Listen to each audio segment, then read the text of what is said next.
Jumpa lagi dengan kakak di bimbingan master ini Manjada Wajada. Oke, sebelum kita mulai pelajaran, marilah kita berdoa sejenak. Doa dimulai.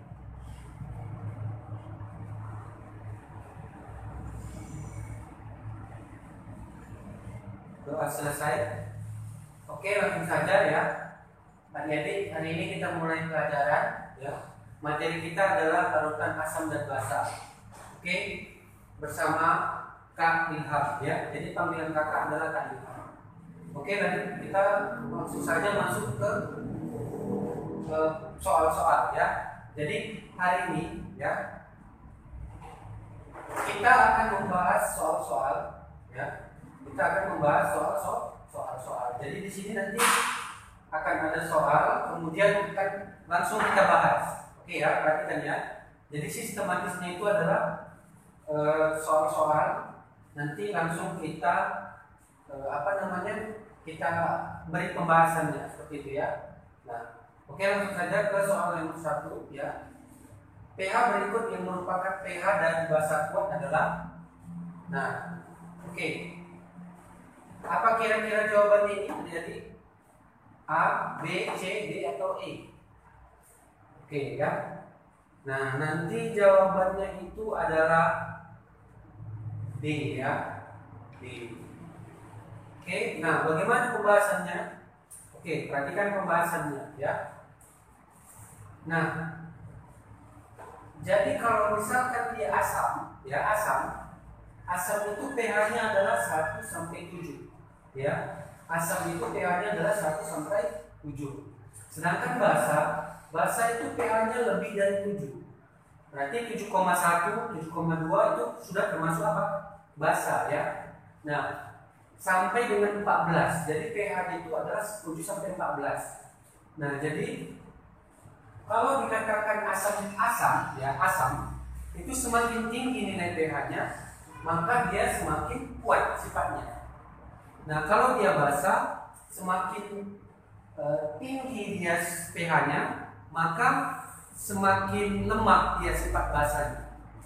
Nah, maka di sini yang termasuk basa kuat ya, basa kuat itu adalah yang nilai pH-nya ya, adalah yang nilai pH-nya mendekati 7 ya, mendekati 7 ya. Berarti kan kalau dia lebih besar daripada 7 sampai dengan 14, berarti kalau misalkan dia mencapai 14, yang ke-14 berarti dia termasuk basa lemah. Berarti jawabannya adalah D ya, jawabannya adalah D. Karena D itu dia 10, sedangkan E itu 14, E 13 kan begitu kan? Nah, karena E 13, maka yang 13 ini termasuk apa? Basa lemah ya. Yang E termasuk basa lemah. Nah, itu dia ya. Kalau untuk menentukan pH asam dan basa. Jadi di sini jawabannya adalah kalau untuk dia basa itu semakin besar ya, semakin besar nilai pH, semakin lemah sifatnya ya, semakin lemah sifatnya. Oke, nah inilah dia untuk dasar teori soal yang pertama. Oke, sekarang kita lanjut ke soal yang kedua. Soal yang kedua, pasangan konjugasi dari HCO3- adalah titik-titik. Nah, coba ini apa jawabannya kira-kira? Apa jawabannya? Adik-adik? Nah, jadi kalau dia pasangan konjugasi dari HCO3 ya, itu adalah yang dia apa? Pasangan konjugasi dari HCO3- apa dia? Yang dia kekurangan daripada H ya, kekurangan daripada H. Oke, langsung saja di sini kita masuk ke pembahasannya ya. Nah, jadi kalau dia teori Bronsted Lowry ya, Bronsted Lowry itu adalah teori pasangan asam dan basa konjugasi ya. Jadi ada namanya asam, ada namanya basa konjugasi ya. Nah, jadi soal yang kedua ini itu adalah soal mengenai ya, itu dia konsep asam basa ya, konsep asam basa Bronsted Lowry ya, Bronsted Lowry. Nah, jadi di sini kalau dia Bronsted Lowry itu ya, asam basa Bronsted Lowry, dia menggunakan sistem asam tambah basa menghasilkan asam konjugasi ya, asam konjugasi ditambah dengan basa konjugasi. Nah, jadi di sini pasangan konjugasi dari HCO3 min, berarti di sini HCO3 minnya adalah bertindak sebagai apa? Bertindak sebagai asam, karena pasangan dari asam itu adalah basa konjugasi, pasangan dari basa adalah asam konjugasi ya. Nah, seperti ini dia. Jadi pasangannya itu selalu asam basa konjugasi, basa asam konjugasi. Nah, kalau dia teori Bronsted Lowry ya, teori Bronsted Lowry, asam itu adalah yang kelebihan H positif, sedangkan basa itu adalah yang kekurangan H positif ya.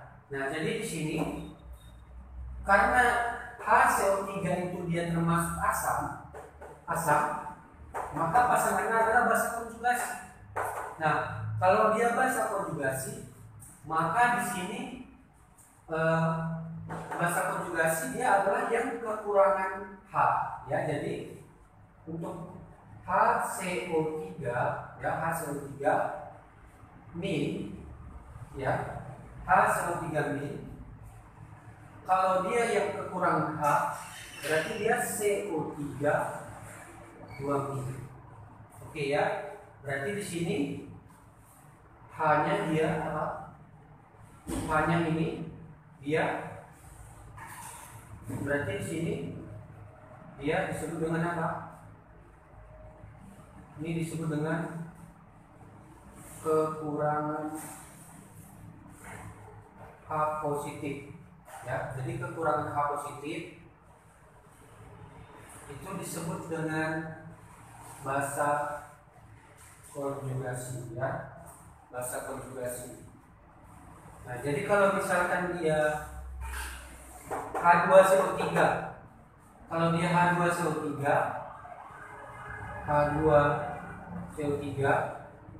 dengan HCO3 min, nah ini dia adalah yang kelebihan ya. Ini dia berarti di sini adalah kelebihan H positif. Nah, jadi kalau misalkan dia H2CO3 ini termasuk apa? Termasuk dia ke dalam asam konjugasi dari HCO3 min ya. Jadi kalau misalkan HCO3 min itu dia termasuk asam, sedangkan HCO3 minnya dia termasuk basa konjugasi karena dia kelebihan. Intinya yang dia kelebihan H itu letaknya di sebelah, itu dia bersifat sebagai asam ya. Kalau dia kelebihan H, dia sifatnya adalah asam. Sementara kalau misalkan dia kekurangan H, dia sifatnya adalah basa. Jadi kan yang di sini ditanya adalah basa kan? Maka di sini inilah yang bertindak sebagai asam dan basanya adalah si CO3 2-min karena dia adalah kekurangan H positif ya. Jadi kalau dia asam, ya asam ini dia apa namanya plus H positif ya, ini plus H positif, basa berarti min H positif. Asam di sini adalah plus H positif, basa konjugasi adalah minus H positif ya. Jadi kalau misalkan di sini apa namanya di sini dia pasangan dari basa konjugasi hasil 3-min ya. Di sini kita buat H CO3-min. Di sini dia adalah CO3 2-min. Karena ini yang kelebihan, ini kelebihan H positif, sementara ini yang kekurangan H positif ya. Oke, paham ya kemudian? Oke, kita lanjut soal nomor 3 ya. Jadi, oke, nah di sini ada percobaan ya. Percobaan lakmus merah dimasukkan ke dalam asam. Nah, kemudian lakmus biru dimasukkan ke dalam basa. Nah, jadi di sini ada soal. Larutan yang bersifat asam adalah nomor. Nah, nomor berapa? Nah, oke ya, perhatikan pembahasannya ya. Oke, perhatikan pembahasannya. Jadi kalau misalkan dia apa namanya lakmus merah ya, lakmus merah itu kalau misalkan di sini asam ya, kemudian di sini basa ya. Lakmus merah kita masukkan ke dalam asam, maka dia warnanya ini akan berubah atau tetap ya. Jadi kalau dia lakmus merah kita masukkan ke dalam asam, maka dia akan tetap merah. Oke. Kemudian kalau misalkan lakmus merah kita masukkan ke dalam basa, maka dia di sini berubah menjadi biru ya. Nah, kemudian kalau misalkan lakmus biru misalkan, nah asam kita masukkan ke dalam lakmus biru kita masukkan ke dalam asam, berarti dia di sini berubah menjadi apa? Berubah menjadi merah ya, lakmusnya berubah menjadi merah. Kemudian kalau misalkan lakmus biru kita masukkan ke dalam basa, nah dia akan tetap biru ya. Nah, oke. Nah jadi seperti ini dia ya. Jadi nah, ini dia tabel.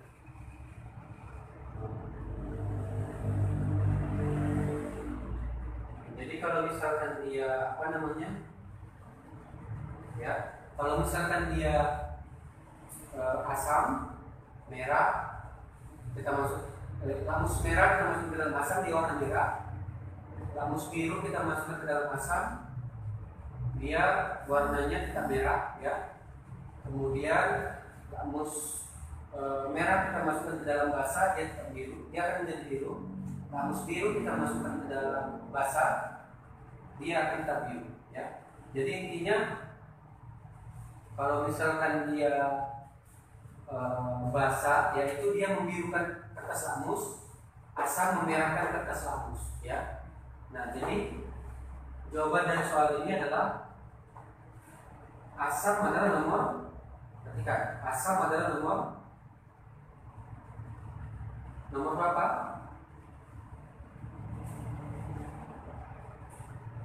Oke, coba kita perhatikan nomor 1 dan 2. 1 dan 2.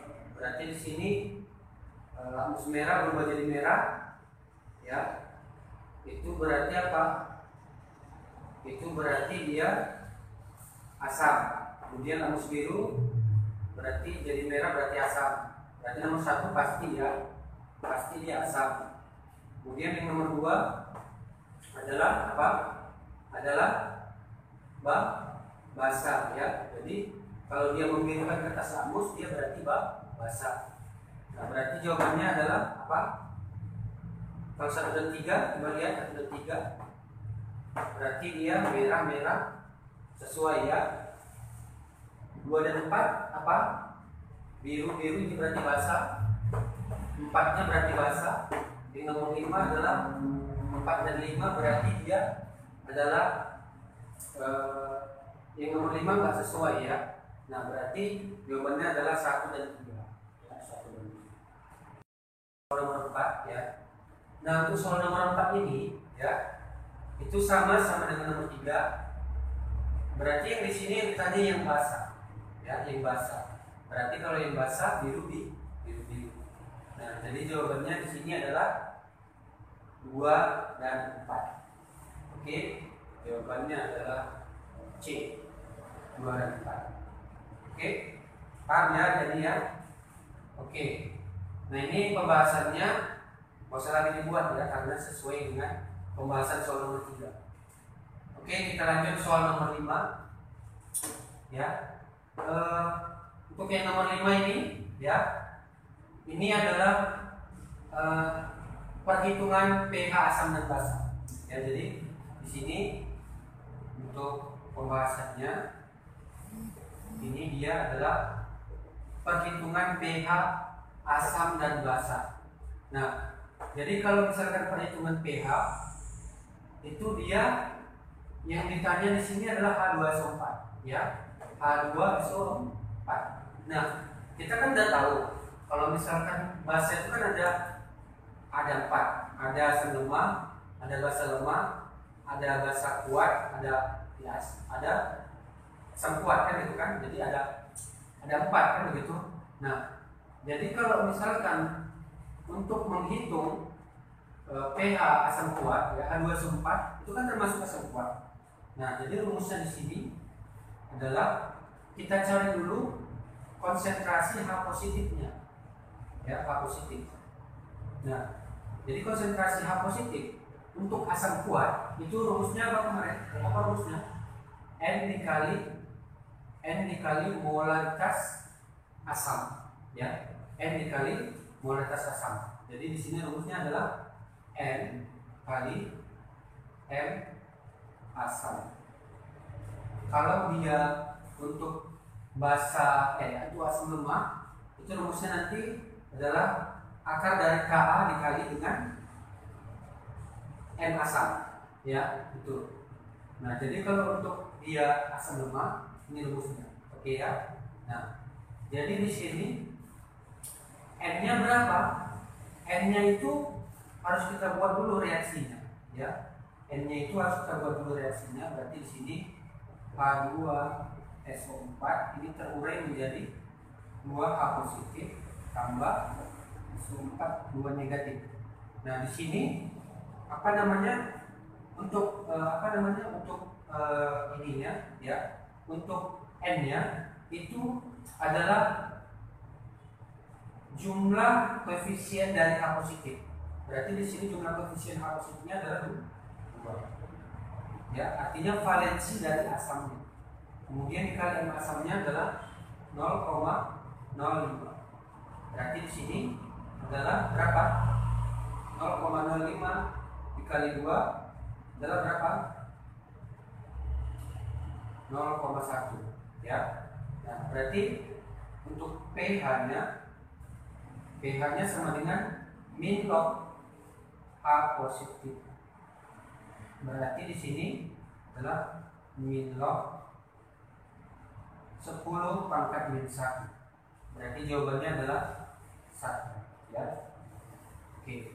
Nah, jadi jawabannya adalah ayam ya. Oke, jadi kita lanjut ke soal nomor 6 ya. Jika CH3COH sama dengan 10 pangkat 5, konsentrasi H positif dalam larutan CH3COH 0,01 m adalah oke. Nah, berarti di sini yang ditanya adalah konsentrasi ya, konsentrasi atau H positif ya. Nah, Jadi di sini dia konsentrasi H positifnya ya, ini tanda dari apa?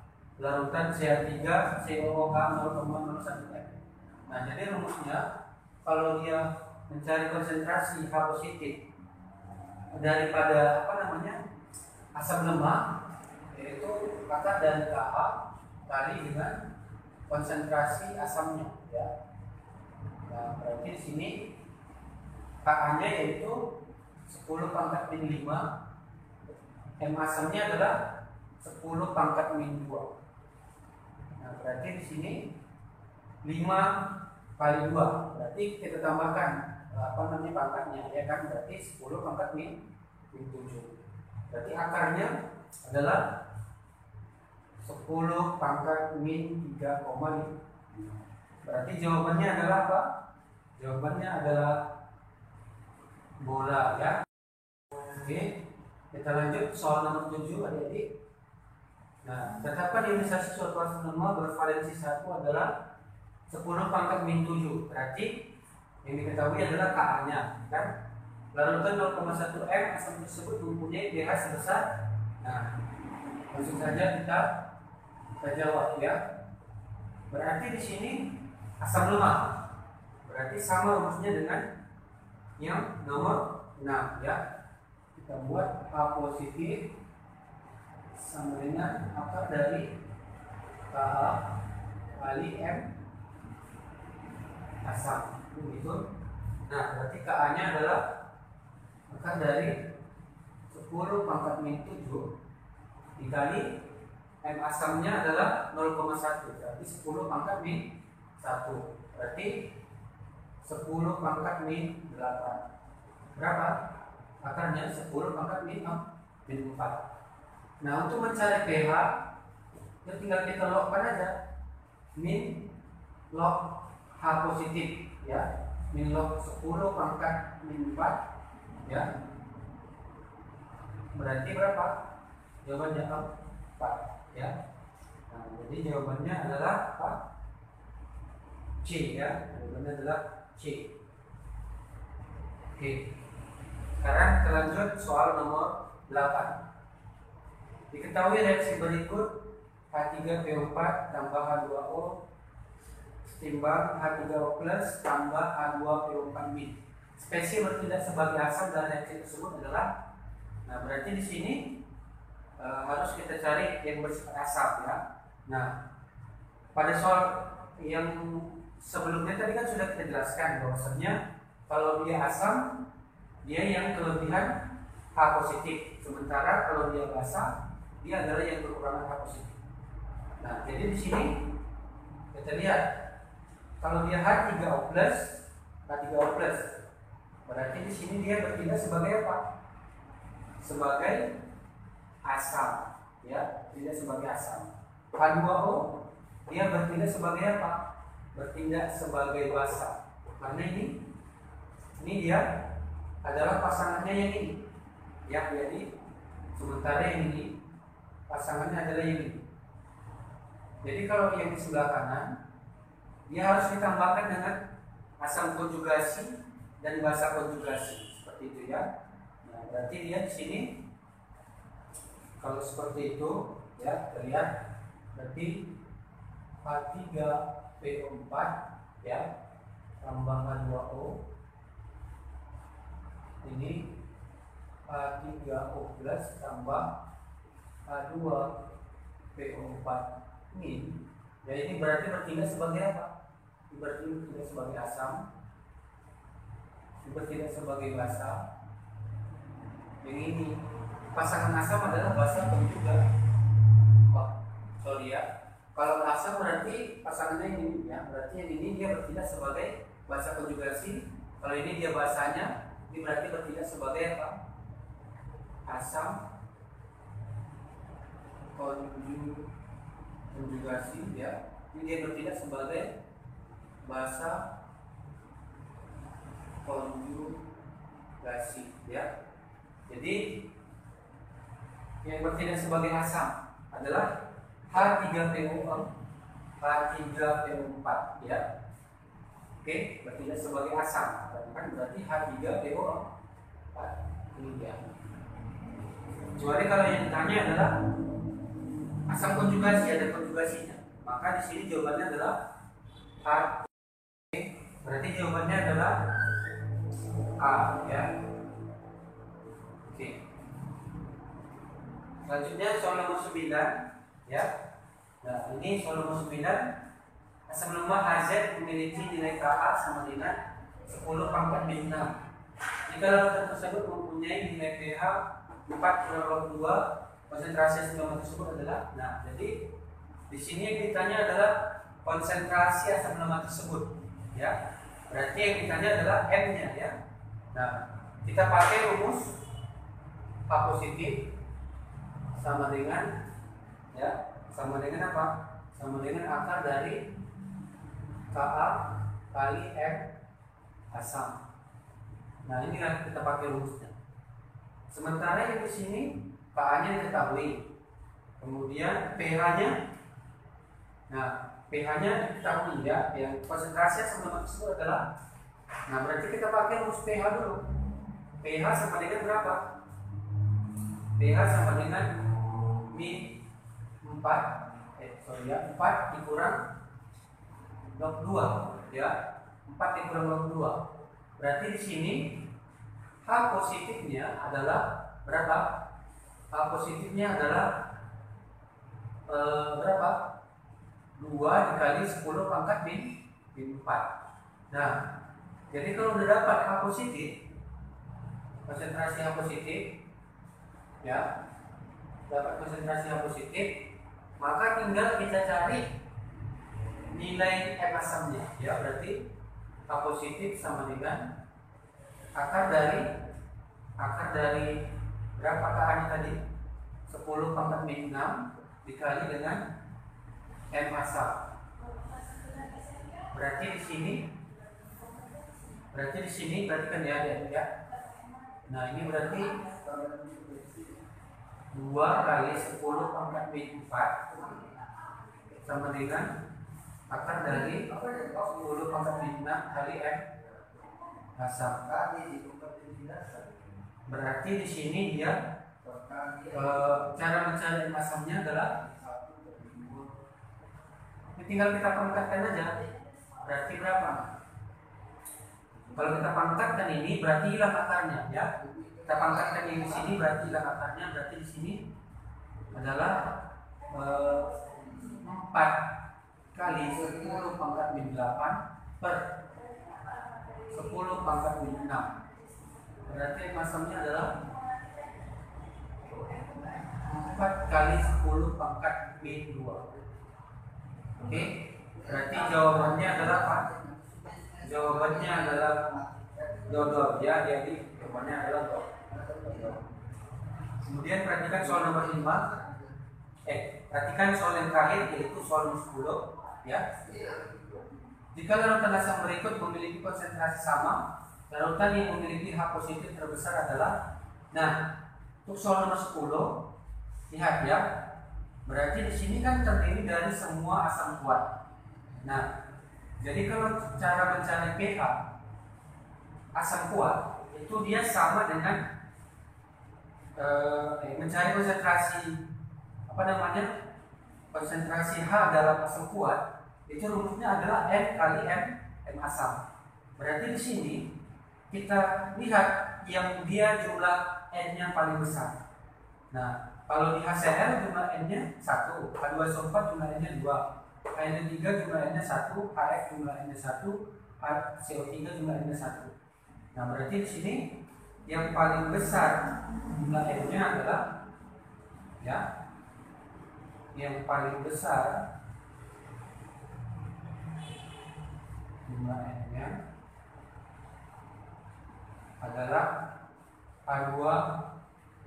H2SO4, yaitu berapa? Yaitu 2 ya. Kalau yang lain kan cuma 1 N-nya. Kalau yang H2SO4 berarti dia 2. Maka larutan yang memiliki H positif terbesar adalah, jawabannya adalah bola ya. Oke. Oke, demikianlah materi kita hari ini tentang asam dan basa. Semoga apa yang kakak sampaikan dapat dipahami. Masar ilmi manjada wajada. Terima kasih. Assalamualaikum warahmatullahi wabarakatuh.